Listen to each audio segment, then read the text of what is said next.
You're watching Oilers Nation Everyday with Tyler Yaremchuk. Your one-stop shop for all things Oilers.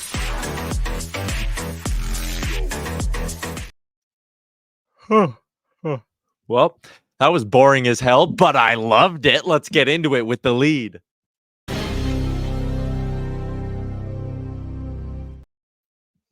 I actually made myself yawn that first time, then I had to yawn again. Now, welcome into Oilers Nation Every Day, live from the Sports Closet studio and live over on the Oilers Nation YouTube chat. The Oilers have won 3 hockey games in a row as they come out of the Christmas break and really don't miss a beat. A 5-0 drubbing of the San Jose Sharks. And that one, like I said, was boring. The Oilers came out of the gates, put their foot down, and said, you may have beaten us once, but we're not letting it happen again. San Jose, come on. They got close to nothing going in that hockey game. Only 9 shots from high danger areas in that one. And listen, I don't even think the Oilers played that good in that hockey game, but they didn't need to be. Their B- effort, their B+ effort, whatever we saw in that game, somewhere in the Bs, it was good enough. So a perfect game to come out of the Christmas break. It's nice that they got to get their feet under them against a team that doesn't have a lot going for them.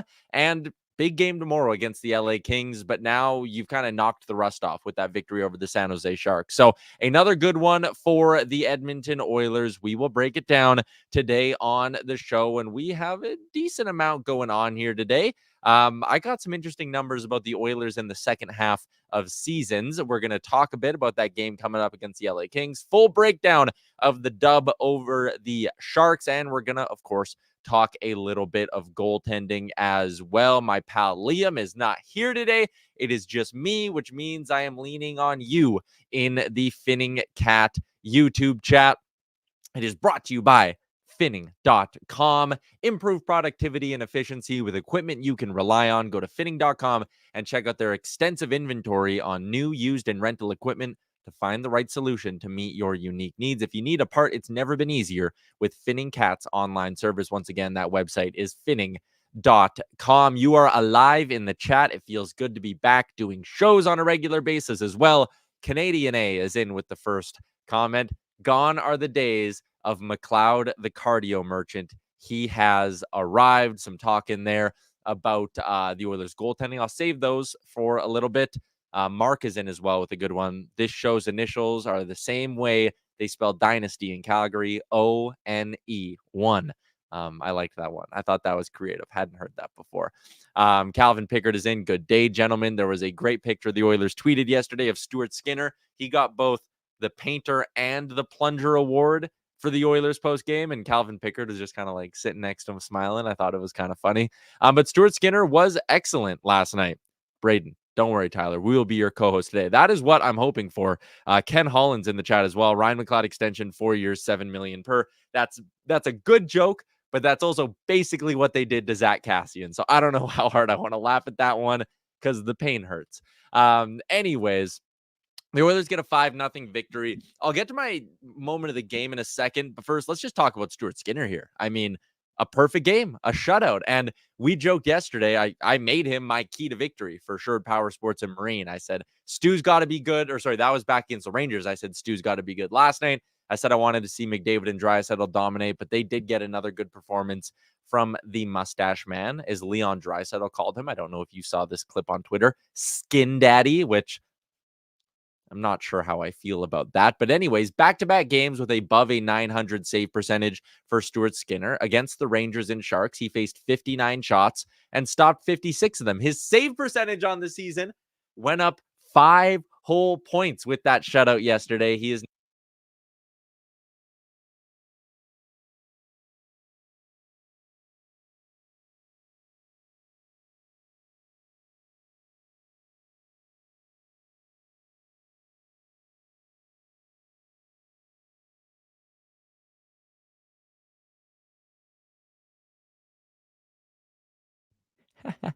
I hit the little we're good. We're good. Sometimes I bump the little mute button on my microphone. We fixed it. Don't worry. Anyways, The point was, what a cliffhanger. Yeah, I know. I'm sorry, Davin. The point is full marks for that Stuart Skinner shutout. I thought he was excellent in that hockey game.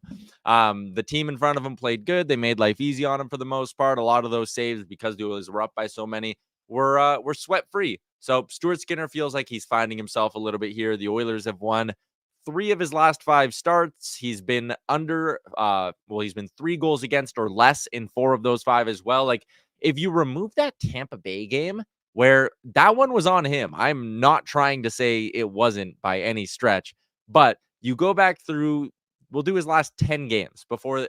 If you take out that Tampa game, it's excellent. Shutout against the Sharks, 912 save percentage against the Rangers, 857 against the Islanders wasn't great, but there was only 1 goal in there that you'd have a problem with. So again, over his last 3 games, 1 goal against where you maybe have a problem with it. The Tampa game stunk.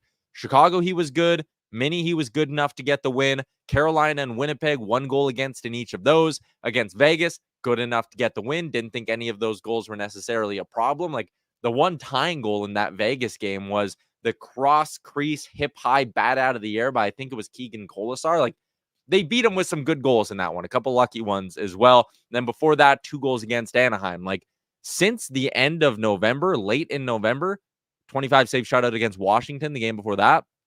Basically, since he stunk it up against Carolina, he's been full marks for this Oilers team. So that's a big positive from last night, is just the fact that Stuart Skinner has they're trying to silence you. Stuart Skinner has really dialed it in over the next little bit here. James is in with a question of Rodrigue for or against the Ducks. I'm going to save that for a little bit later on in the show. I will get to it, though.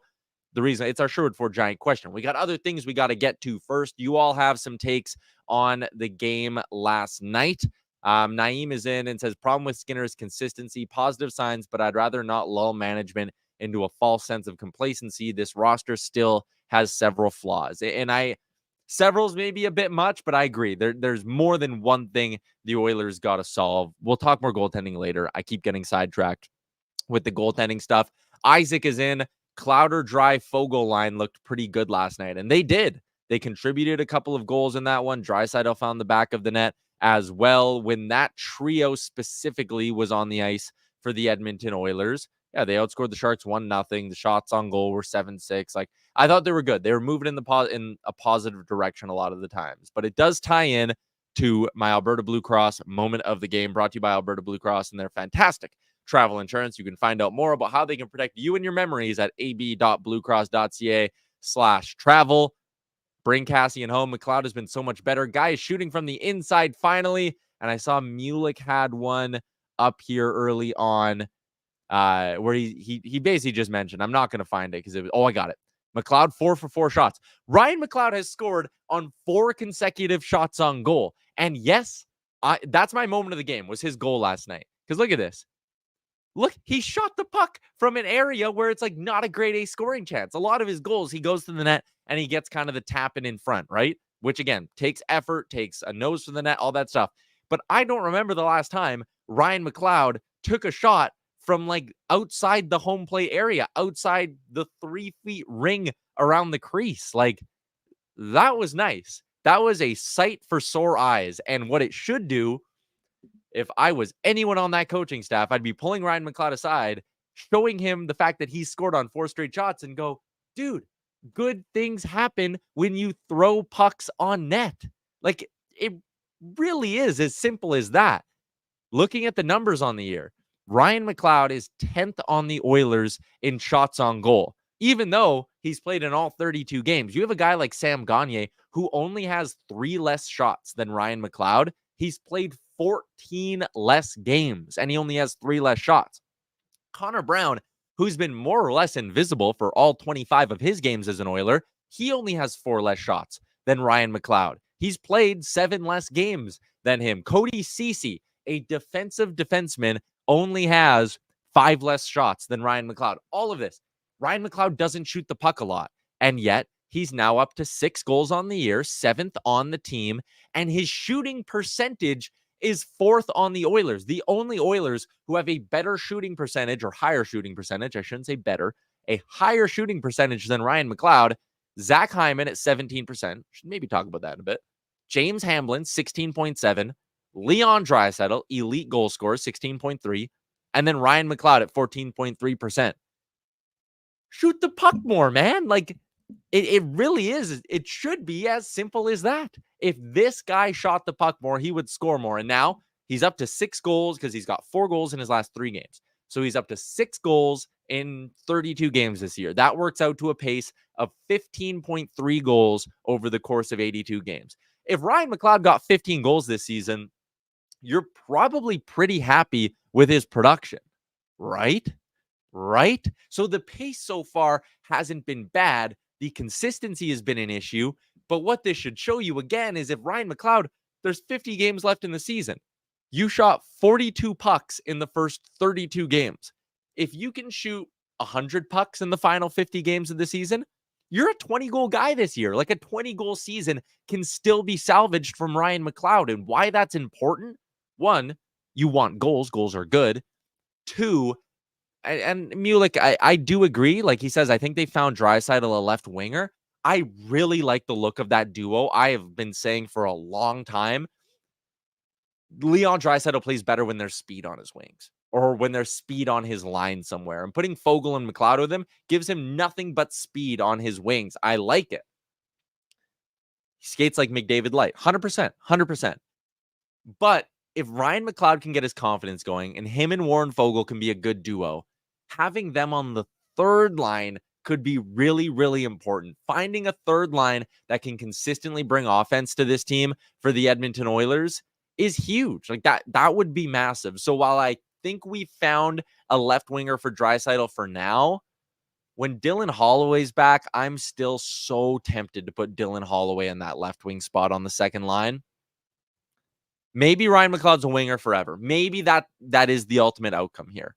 Or maybe he can just take the things he does good as a winger and play that way when he's a center. Like that goal he scored last night, it's not totally from the outside. It's not like it was an off-the-rush wing kind of play. He gets those looks when he plays center. He just often passes them up. If he throws more pucks on net, he's going to keep scoring, whether he's a centerman or a winger. And if he can get his confidence rolling here, maybe he's the 3C. Carter and Brian both asked this question. Why not Holloway as the 3C? And I get this one too. Like, give Holloway 3C. What's he done to be the clear 100% 2 right wing? Dylan Holloway's never really played center at the NHL level. I don't think he has played center at the NHL level. Has there been a game where Dylan Holloway started the game as a center? I don't remember that game. So what's he done to earn the 3C spot is what you could say. And it's not really about earning it either. It's about just putting your team in a position to succeed. Like sometimes part of the issue here is when you try to make young guys earn it with fourth line minutes or whatever, where they're only playing 7-8 minutes a night, they never earn it. And you get Philip Broberg, you get Dylan Holloway in the first 50 games last season where it's like, oh, I want him to earn it. But he can't build up any momentum when you're only playing him 6-7 minutes a night. Kenneth Mark Holland, KMH in the chat. Agreed. Holloway needs a shot on Draisaitl's wing. Crazy Janmark has been tried in the top 6 and Holloway hasn't. I agree. Matthias Janmark, there's a reason why he keeps getting put up there. And I think it's because the guns like him. For whatever reason, McDavid and Draisaitl seem to just like the style he plays. That wouldn't be happening. Janmark wouldn't be getting elevated as often as he does if Connor McDavid hated it. Let's put it that way. But why they've refused to give Holloway that shot, I don't know. He's a first-round pick with legitimate offensive pedigree. Down in Bakersfield, he goes there and scores. Different league, I get it. But there's a goal scorer somewhere in there with Dylan Holloway. And what you don't want is to get to a point where it's halfway through next season, you've never given him a shot, and now you're sitting there having the conversation you're having with Broberg, where it's like, oh man, I wonder if he's ever going to be that guy. Like, it's harder when you're a D-man because there's only 6 spots. Everyone plays with their pairing. It's harder to shuffle things around on the blue line. It's very easy to give Dylan Holloway 3 straight games, 12 to 16 minutes or 14 to 17 minutes with Leon Draisaitl and say, we're just going to try it. That's basically what they did with McLeod here. They said, we're just going to try Draisaitl, McLeod, and Foegele. And they did it for a couple games and it worked. And you're not going to break that up right now while it's hot.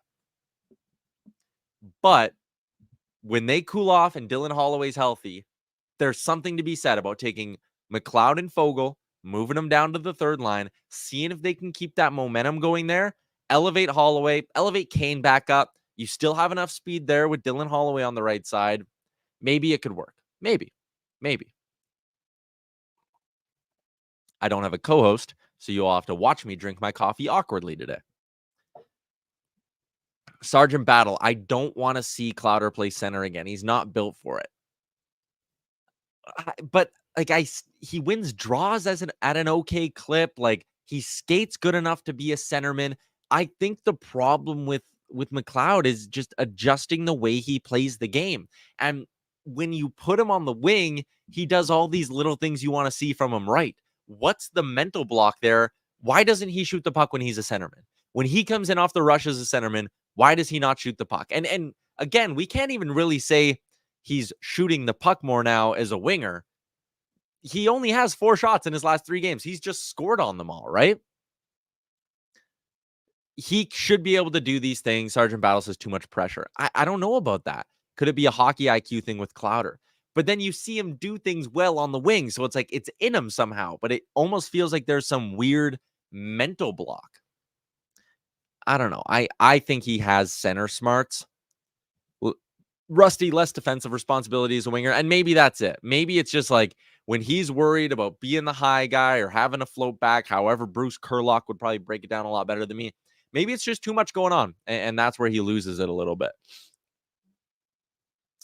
Dangerous Wade makes a decent point. Hamblin and Vinny both earn their spots playing less minutes. Holloway needs to show up. Needs to show he deserves to move up too. I think the difference here is like you don't have top 6 aspirations for James Hamblin, right? You don't have top 4 aspirations for Vinny Desharnais. Like they came in looking to earn a 4th line job, and now it's a success because they've established themselves as a 3rd pairing D-man and a 4th line centerman, right? The difference I would say with a guy like Holloway, and this is maybe the issue with Broberg, like Broberg's never been terrible when he's played 3rd pairing minutes, but he's a top 10 pick. And by this point, you probably want him to be a top 4 defenseman, like other guys who would have been drafted around him that year.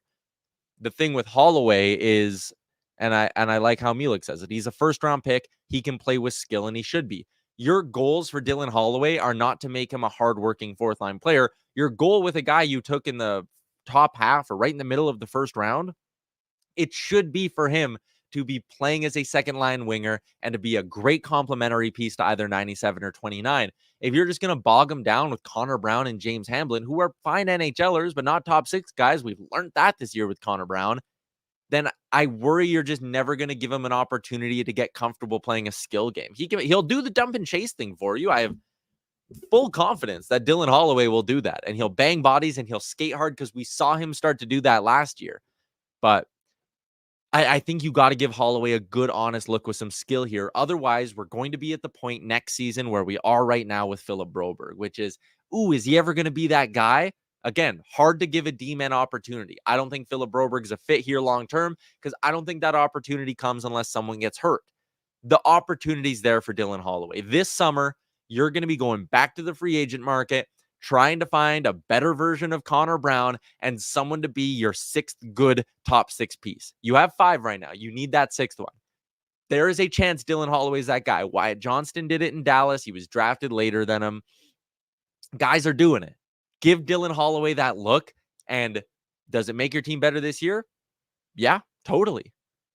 Could it save you money next year when you already have your next top 6 piece built in, or you can rely on Holloway to be a fill-in guy and a high-end 3rd line piece? Totally. I think it makes sense in the long term to give this guy a long run. Jay Diz is in. Broberg needs to get more playing time and see if he can be a top 4 guy. But that's the issue, right? Like with Holloway, it's easy to give him a run in the top 6 because there's 12 forward spots, 4 forward lines. You can mix and match the lines a little bit more and not disrupt things. The Oilers have been running the same D pairs since basically the minute they acquired Matthias Ekholm. Have they really changed them all that much outside of when a guy takes an odd day off? No. So you can't really afford to give Broberg that opportunity. There's just not wiggle room in the lineup for it, you know? James is in, says Holloway's speed is great, but finishing goals has been a problem. I think it would work with Dry, hopefully. Someone else to Naeem. Holloway can play right wing, right? I'd keep McLeod up, move Fogle down. I don't hate that idea either. McLeod, Draisaitl, Holloway could work. Fogle is a good physical third liner. I like that. Rusty, you nailed it. The issue is, who do you sit to give Broberg a shot? The defense has been outstanding lately. No need to move anyone out. Jay Diz, man, just think if we had chosen Boldy instead of Broberg, and think if they had chosen Wyatt Johnston instead of Dylan Holloway, right? Or whatever that year was. They haven't drafted great under Ken Holland. There's no getting around that. Make sure my mic's not muted again. James says, sounds like a sick line. Totally. So there you go. That was a long conversation, stemmed off the Alberta Blue Cross moment of the game. But Ryan McLeod, 4 shots, 4 goals in 3 games. He is back up to a 15-plus goal pace. Shout out to Alberta Blue Cross. If you want to get in on the next nation vacation, we are going out to Arizona, and time is running out if you want to get in on this bad boy. $19.99 for double occupancy. That gets you your ticket to the game at Mullet Arena, your hotel in Phoenix, your flights to and from Phoenix leaving from Edmonton, transportation to and from the airport in Phoenix as well. And you get to hang out with us, the Oilers Nation crew. So it's going to be a lot of fun out in the desert, and it's all brought to you by Alberta Blue Cross.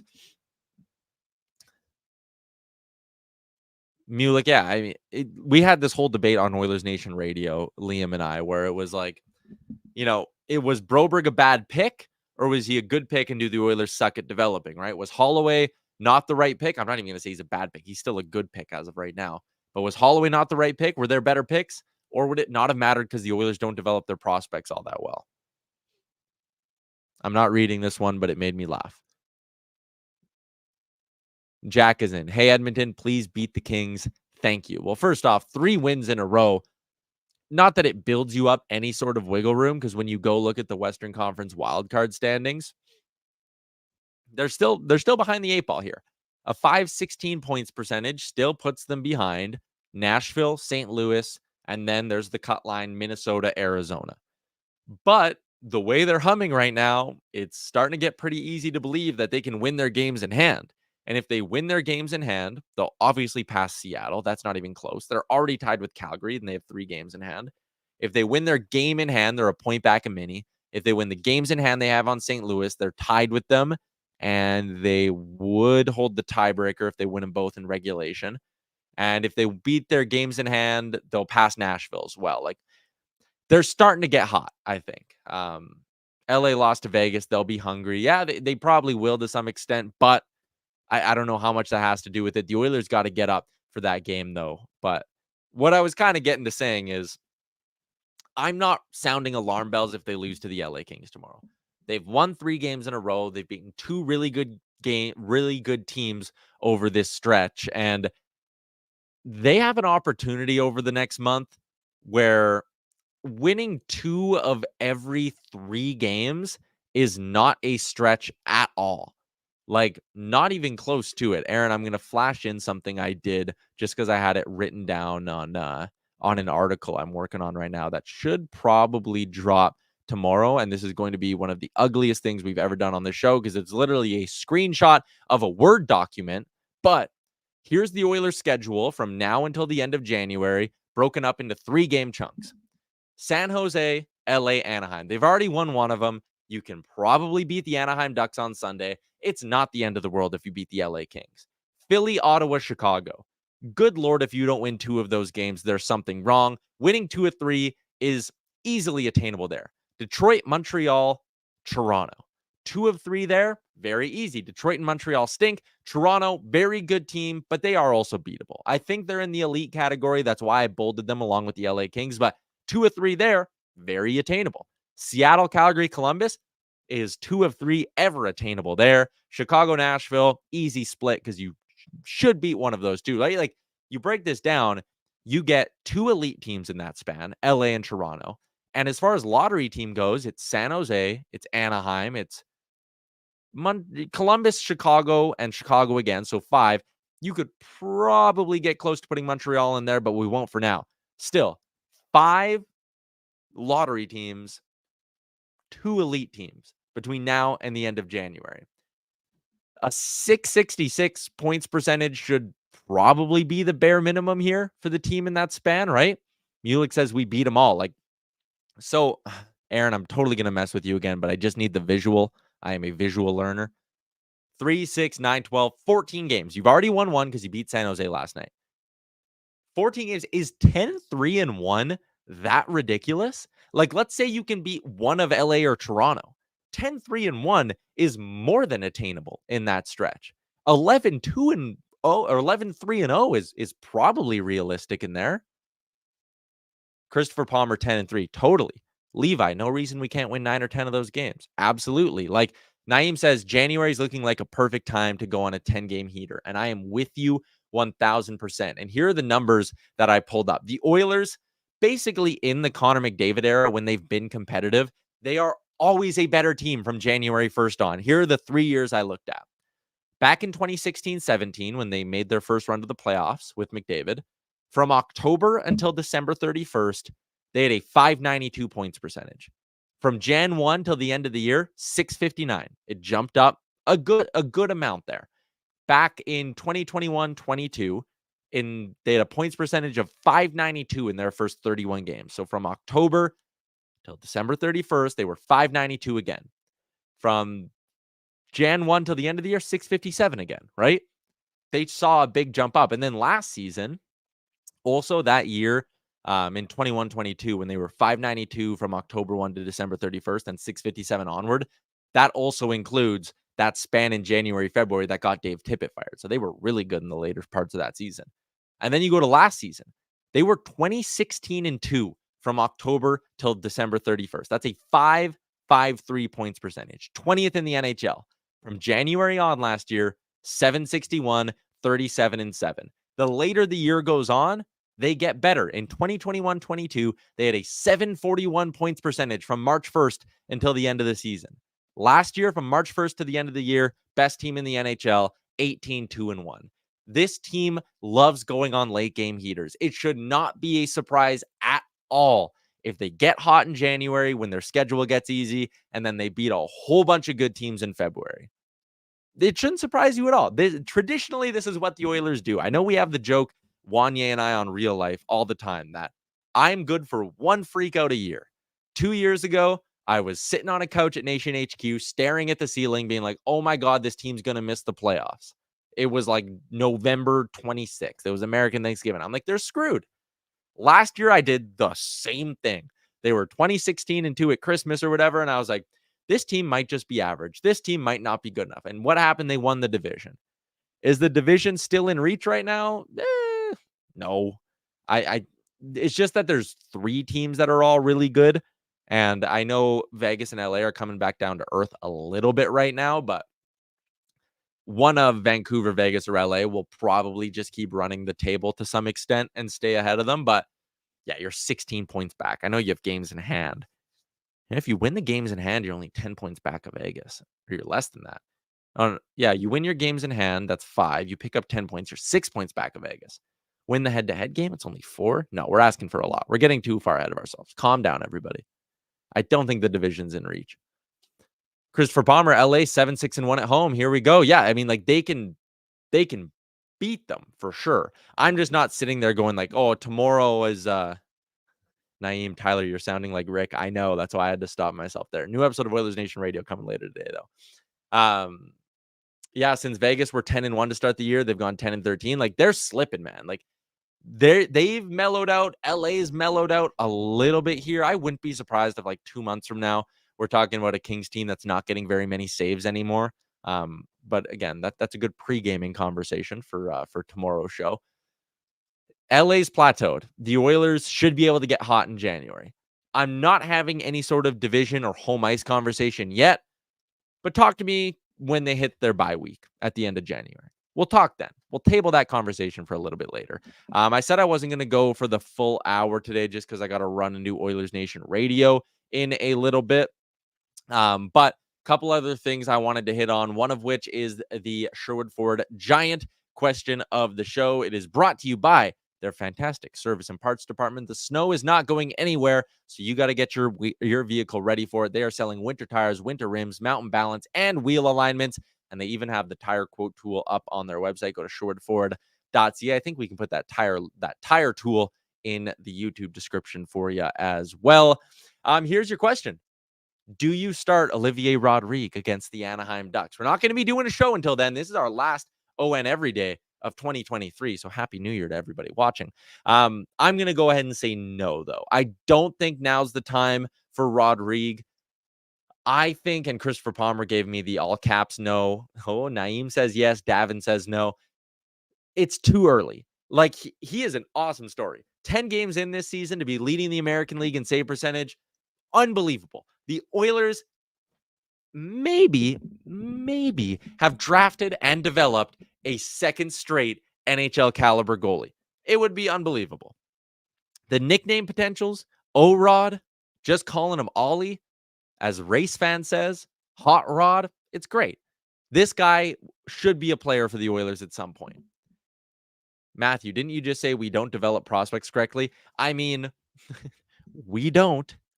But that doesn't mean they haven't done well on the goaltending side of things. Finally, after what, decades of not being able to do it, they maybe finally have. Naeem, why not see what we have? He needs waivers next year. Yep, totally. When do I think he should be brought in, says James? I'm looking at that start against the Columbus Blue Jackets on January 20th. It's too early right now. I think you want to be a little bit careful with him. The last thing you want to do is bring him up. His confidence gets shot. He costs you a game. And then you're sitting there going, we probably can't trust him for the rest of the year. If you wait until that Jan 23 against Columbus. First off, you don't have a very heavy schedule. So you can probably ride Skinner a little bit more here. Not that Pickard's been bad, but again, lots of days off, plenty of 2-day breaks mixed in here. They don't play a single set of back-to-backs in the month of January. You can play a lot of Skinner, mix in Pickard against some bad teams, and you're good. But then January 23rd, you give him that start against Columbus. If he plays good, you give him another one coming out of your bye week because you have back-to-backs against Anaheim and LA. And then the week after that, you get Detroit and St. Louis in there. St. Louis might be out of the mix by that point. I can look and see if you give him Columbus 3 starts before the middle point of February, right? By that point, you'll know if you can trust him or not. And that'll tell you what you need to do in terms of goaltending at the deadline and things like that. If Rodrigue can come give you 905 hockey the rest of the year, and you can trust him a little bit more than Pickard because there's some upside with this guy, maybe you don't have to go get a goalie at the deadline. And I know that's dangerous, but maybe, just maybe that's possible. Wise Kyle, do we waive Gleason and carry 3 goalies for that game? I think Pickard clears. I don't think anyone's going to jump and try screw you, because if they do, it's just a matter of time until that team would put another guy on waivers. So I wouldn't really worry about it. Christopher Palmer, let him play out the season in Baco. We'll need a developed goalie to ride with Stu for the playoffs. Do you, though? I don't know. I think you could trust Ollie and Stu if you can give Rodrigue 3 or 4 starts before the deadline and he plays good in those games. Mulick, if Rod can play, do you trade Stu for a bona fide top 4 goalie like Saros? I'm so nervous to do that.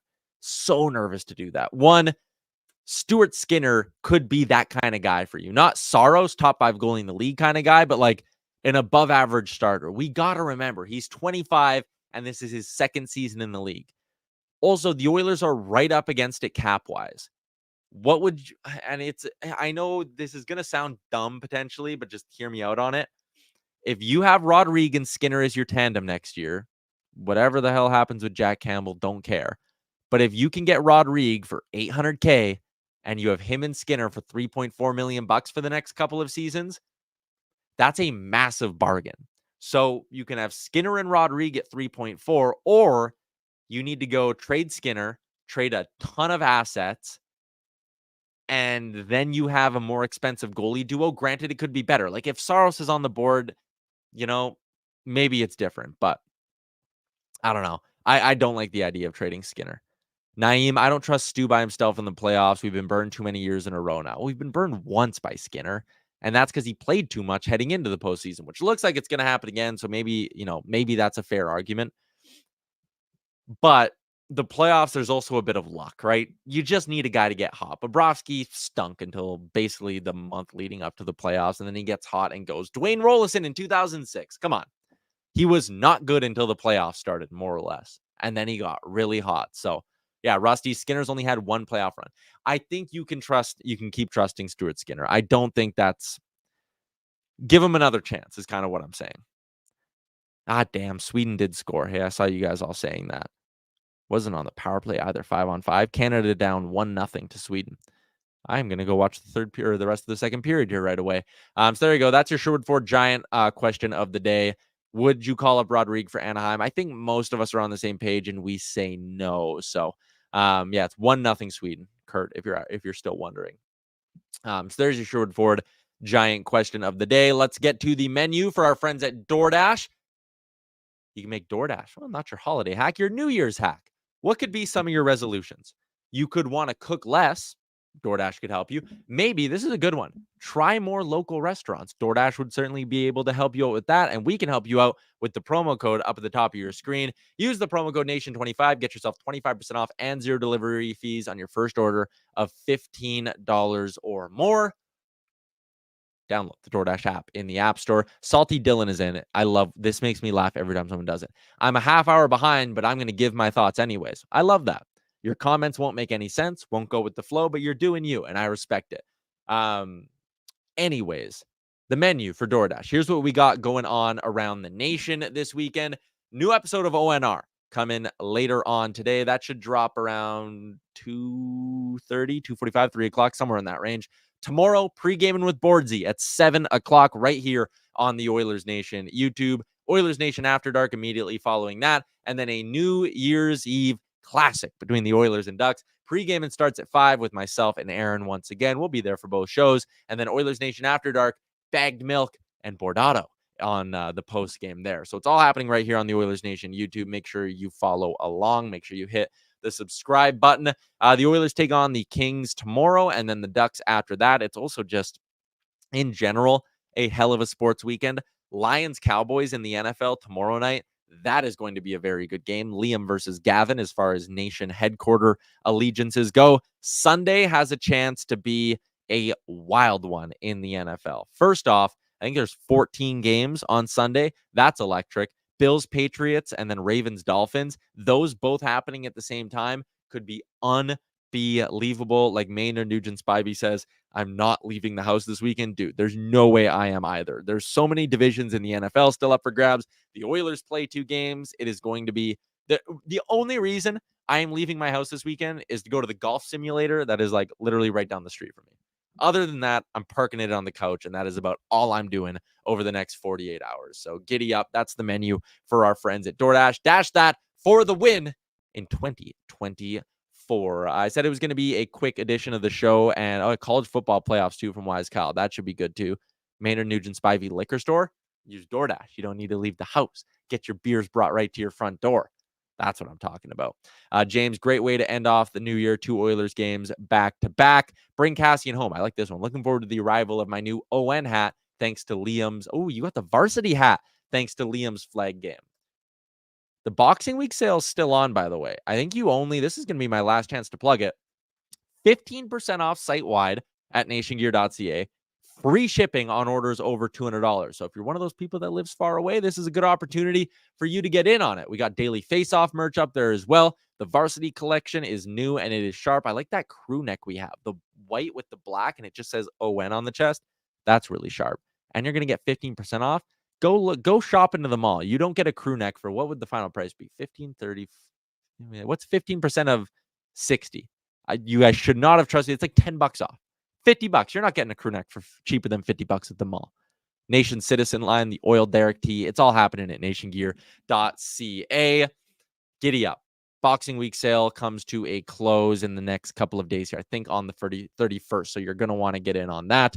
That is a wrap on today's edition of the show, the final show of 2023. Thank you so much if you tuned in at any point over the last calendar year here. Subscribe wherever you get your podcast from on the YouTube, because we're not stopping in 2024, and neither are the Oilers. The heater is coming, and you're going to want to be here every weekday at 12:01 Mountain Time. Enjoy your New Year's celebration. Celebrate responsibly. Don't be a dumbass. Don't drink and drive. Enjoy the weekend, and I'll chat with you again in 2024. Go Oilers. Thank you for watching Oilers Nation Every Day. Hit the subscribe button to never miss a show. And for more, visit Oilersnation.com.